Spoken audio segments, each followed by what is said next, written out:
ये चैप्टर हम पढ़ रहे हैं फिजिकल स्टेट ऑफ मैटर। इसमें पहले हमने पढ़ा गैसेस के बारे में, फिर लिक्विड और अब क्या है सॉलिड के बारे में। तो जब सॉलिड की आप पढ़ेंगे सॉलिड के बारे में तो उसमें और बड़े सॉलिड दो टाइप्स का होता है, एक होता है क्रिस्टलाइन सॉलिड, एक होता है अमॉर्फस सॉलिड। तो उसकी बेस्ट एग्जांपल जो है वो कार्बन है। कार्बन की तीन इलेक्ट्रॉनिक फॉर्म है स्टूडेंट्स। कार्बन की there are three crystalline form of carbon, three crystalline form of carbon. Carbon की तीन क्रिस्टलाइन फॉर्म है। और क्रिस्टलाइन किसे कहते हैं हमने पढ़ा है, स्टेट ऑफ मैटर है, state of solid having indefinite shape in which atoms are arranged particularly in definite pattern. यानी वो सॉलिड जिसमें एटम में खास पैटर्न से अरेंज हो, खास सीक्वेंस से अरेंज हो, खास एंगल से बॉन्ड लेंथ से अरेंज हो, उसको क्या कहते हैं? उसको कहते हैं क्रिस्टलाइन। और वो सॉलिड जिसमें एटम इर्रेगुलरली अरेंज हो, बेतरतीबी से अरेंज हो, रैंडमली अरेंज हो, उसको क्या कहते हैं? अमॉर्फस। तो कार्बन के इलेक्ट्रॉनिक फॉर्म कौन कौन सी जिसमें वो क्रिस्टलाइन फॉर्म में अरेंज होता है? डायमंड है, ग्रेफाइट है, बकीबाल है। जबकि अमॉर्फस फॉर्म है जिसमें एटम इर्रेगुलरली अरेंज होते हैं, उसकी जो बेस्ट एग्जांपल है वो चारकोल है, सूट है, कार्बन ब्लैक है, इस तरह की। तो हम चूंकि हमारा टॉपिक क्रिस्टलाइन फॉर्म है तो कार्बन तीन क्रिस्टलाइन फॉर्म में पाया जाता है। जो पहली क्रिस्टलाइन फॉर्म है वो कौन सी है? डायमंड। डायमंड कौन सा में क्या कहते हैं? हीरा। डायमंड में क्या होता है? डायमंड इसमें प्योर कार्बन होते हैं, प्योर कार्बन। इसमें कोई और इंप्योरिटीज नहीं होती, सिर्फ क्या होता है? कार्बन होते हैं। और कार्बन अरेंज होते हैं tetrahedral pattern, tetrahedral pattern. Tetrahedral pattern किसे कहते हैं जी? फॉर एग्जांपल ये कार्बन का एक एटम है तो ये फर्दर कितने एटम से अरेंज है? 4 एटम से। ये कौन सी अरेंजमेंट है? टेट्राहेड्रल। इस तरह ये वाला जो कार्बन एटम है ये फर्दर कितने एटम से अरेंज है? 4। हर carbon atom is every carbon atom is surrounded by 4 carbon atoms. तो इसको क्या कहते हैं? क्रिस्टलाइन कहते हैं। क्रिस्टलाइन फॉर्म है कार्बन की। और डी स्टूडेंट आपको पता है कि कार्बन का एटॉमिक नंबर क्या है? 6 है। इसकी पोजीशन में 2 इलेक्ट्रॉन है, दूसरे में कितने इलेक्ट्रॉन है? 4। तो कार्बन के 4 इलेक्ट्रॉन है। तो डी स्टूडेंट कार्बन ने एक इलेक्ट्रॉन के साथ शेयर किए 5, इसके साथ शेयर किए 6, इसके साथ शेयर किए 7 और 8। तो कार्बन के पास 4 अनपेयर इलेक्ट्रॉन है, 4 के 4 जो है बॉडी में क्या होगा? यूटिलाइज हो गए। कार्बन के पास कोई भी इलेक्ट्रॉन फ्री नहीं है, no free electron is available. तो टेट्राहेड्रल अरेंजमेंट है no free electron, no free electron is available. और यू नो दैट किसी भी केमिकल को इलेक्ट्रिसिटी पास करने के लिए, कंडक्ट करने के लिए या तो उसमें फ्री आयंस होने चाहिए या फ्री इलेक्ट्रॉन्स होने चाहिए। तो डायमंड में ना फ्री आयंस है ना फ्री इलेक्ट्रॉन है। That is why carbon is bad conductor of electricity, bad conductor of electricity. Carbon जो है इसमें से इलेक्ट्रिसिटी बिल्कुल पास नहीं हो सकती, ये इलेक्ट्रिसिटी का बेड कंडक्टर है। क्योंकि इलेक्ट्रिसिटी कंडक्ट करना डिपेंड करता है फ्री इलेक्ट्रॉन्स पर। इसमें फ्री इलेक्ट्रॉन है ही नहीं है, 4 इलेक्ट्रॉन है, 4 के 4 बॉन्डिंग में यूटिलाइज हो गए, तो कोई इसमें फ्री इलेक्ट्रॉन नहीं है, बेड कंडक्टर है। और डी स्टूडेंट इसमें कार्बन जो है, जो डायमंड है, इसको हार्डेस्ट सब्सटेंस समझा जाता है, दुनिया का सबसे सख्त हार्ड चीज समझा जाता है। इसका मेल्टिंग पॉइंट बहुत है 4000 डिग्री सेंटीग्रेड से भी ज्यादा है, 4000 डिग्री सेंटीग्रेड प्लस इसका मेल्टिंग पॉइंट है। तो डी स्टूडेंट इसका इतना हाई मेल्टिंग पॉइंट क्या है? इसकी वजह है कंपैक्ट अरेंजमेंट ऑफ कार्बन। इसमें कार्बन जो है वो क्या है? कंपैक्ट अरेंजमेंट है। कार्बन एटम एक दूसरे से बहुत क्लोज है, तो जितनी अरेंजमेंट कंपैक्ट होगी, स्ट्रक्चर जो है मॉलिक्यूल एक दूसरे करीब होंगे, फोर्स ऑफ अट्रैक्शन क्या होती है? स्ट्रांग होती है, तो मेल्टिंग पॉइंट क्या होगा? हाई होगा। तो कंपैक्ट अरेंजमेंट की वजह से इसके अंदर क्या होता है? डायमंड के अंदर स्ट्रांग फोर्सेस होती हैं। जब फोर्सेस स्ट्रांग होंगी तो क्या होगा? High melting point. इसका मेल्टिंग पॉइंट क्या है? बहुत हाई है। तो वो क्वेश्चन ये आ सकते हैं पेपर में, why carbon graphite is bad conductor. तो आप कहेंगे क्योंकि कंडक्टर होने के लिए फ्री इलेक्ट्रॉन होना जरूरी है। कार्बन में, इसमें डायमंड में कोई फ्री इलेक्ट्रॉन नहीं है, इस वजह से ये बेड कंडक्टर है। और दूसरी बात ये इसका मेल्टिंग पॉइंट क्यों हाई है? तो मेल्टिंग पॉइंट डिपेंड करता है फोर्स ऑफ अट्रैक्शन पर। तो इसकी कंपैक्ट अरेंजमेंट की वजह से इसका मेल्टिंग पॉइंट क्या है? बहुत हाई है। ये हो गया डायमंड का स्ट्रक्चर हो गया डी स्टूडेंट। और इसके बाद आ गया ग्रेफाइट। ग्रेफाइट भी क्या चीज है? ग्रेफाइट भी these are also carbon atom. जैसा डायमंड भी कार्बन के एटम से मिलकर बना है, तो ग्रेफाइट भी कार्बन के एटम से मिलकर बने होते हैं। वो टेट्राहेड्रल अरेंज होते हैं। ग्रेफाइट कैसे अरेंज होता है? Hexagonal arrangement.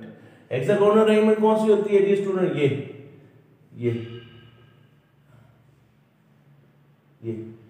ये हेक्सागोनल 6 कोने की शेप। यहाँ क्या है? टेट्रागोनल, टेट्राहेड्रल का मतलब है 4 कोने, हेक्सागोनल का मतलब कितने? 6 देखें।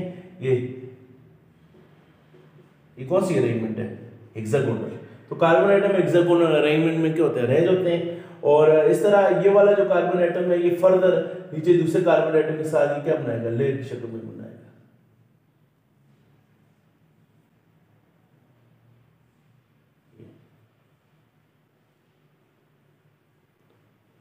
लेयर की फॉर्म में। और डी स्टूडेंट आप देखेंगे कार्बन के पास कितने इलेक्ट्रॉन होते हैं? 4। एक इलेक्ट्रॉन इसके साथ बांधने में यूज हो गया, एक इलेक्ट्रॉन इस कार्बन के साथ यूज हो गया, एक इलेक्ट्रॉन इस कार्बन के साथ यूज हो गया। कार्बन के पास टोटल 4 इलेक्ट्रॉन होते हैं, 3 बांधने में यूटिलाइज हो गए, एक इलेक्ट्रॉन क्या हो गया? फ्री बच गया। इस तरह ये वाला कार्बन एटम भी क्या कर रहा है, जितने भी कार्बन है एक अपने राइट साइड वाले कार्बन के साथ बॉन्डेड है, एक लेफ्ट वाले के साथ बॉन्डेड है, ये ऊपर ये नीचे 3 साइड से कार्बन क्या होता है? बॉन्डेड। डायमंड में क्या होता है? हर कार्बन चारों तरफ से बॉन्डेड होता है, कोई इलेक्ट्रॉन फ्री नहीं है। लेकिन यहाँ क्या चक्कर है जी? हाँ, एक कार्बन कितने के साथ बॉन्डेड है, कितनी साइड से बॉन्डेड है?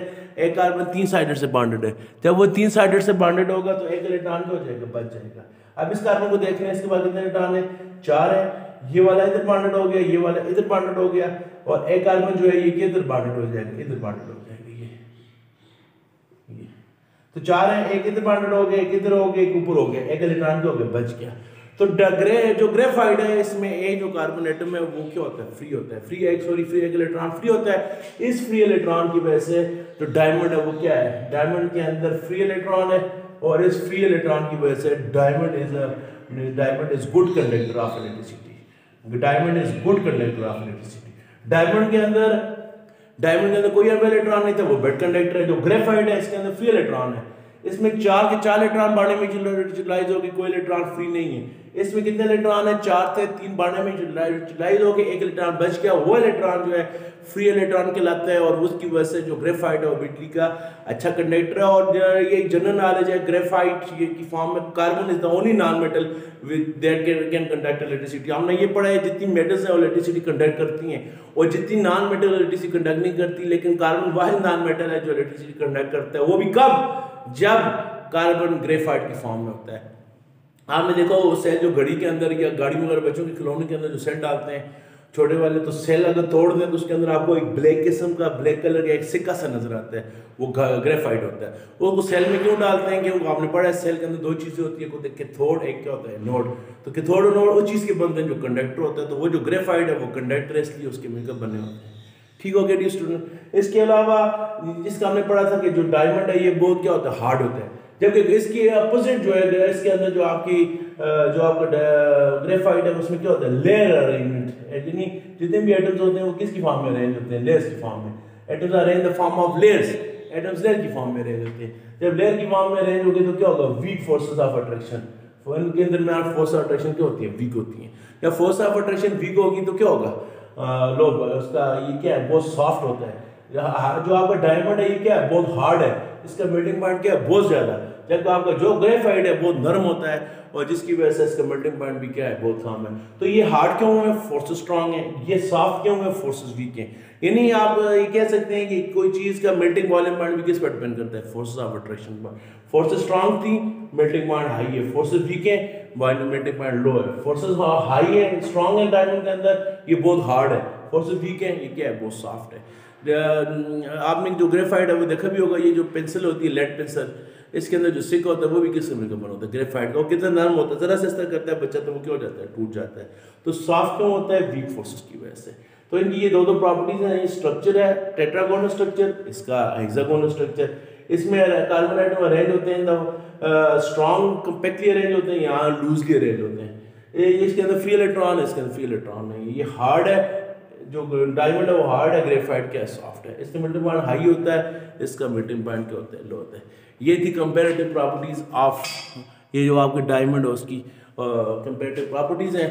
तो वॉच करने का बहुत बहुत शुक्रिया। नेक्स्ट लेक्चर में इंशाल्लाह डिस्कस करेंगे कार्बन की अलग अलग टॉपिक फॉर्म बकी बात। तो वॉच करने का बहुत बहुत शुक्रिया। अल्लाह हाफिज़।